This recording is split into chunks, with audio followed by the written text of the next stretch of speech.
when I remove the feelings, when I remove myself from this narrative that CNN is trying to sell to us, when I remove myself from the emotional aspects, which, by the way, people ask me the question, how can you say it was okay that Philando Castile died and was shot by a police officer? I would never say that it was okay that Philando Castile died. I would never deny a horrific event. What I'm going to deny is your right to manipulate my emotions because a horrific event happened. For you to be able to control how I vote and how I view the world because a horrific event happened.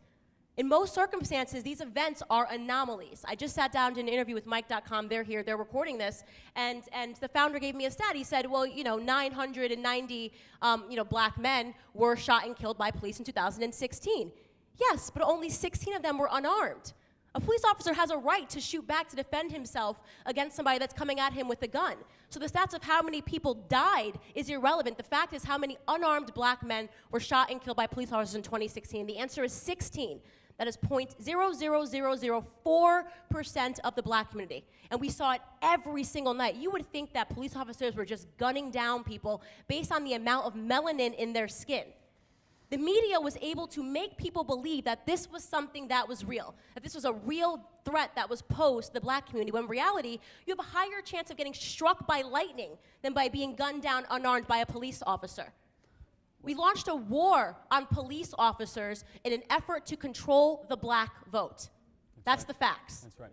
And not to mention, a police officer is 18 and a half times more likely to be shot by a black man than a black man is to be shot by a police officer. And so there's a war on cops happening in this country, folks. There's a war on cops. There is, absolutely. And what we saw disproportionately happen because of this narrative is police officers didn't want to do their job. The black homicide rate jumped in this country 17% after these violent protests, because who wants to be called a racist for going in and trying to do your job? Do awful things happen? Yes. Do sometimes things go wrong? Yes. But you want to know what? Why is nobody boycotting doctors? 250,000 medical errors. People died from medical errors in 2016, or actually 2015. 250,000.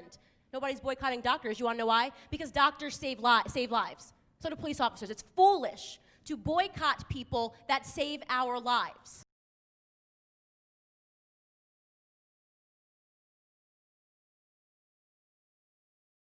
Hey everybody, this is Charlie Kirk, founder and CEO of Turning Point USA. If you liked this video, be sure to subscribe to our YouTube channel at Turning Point USA.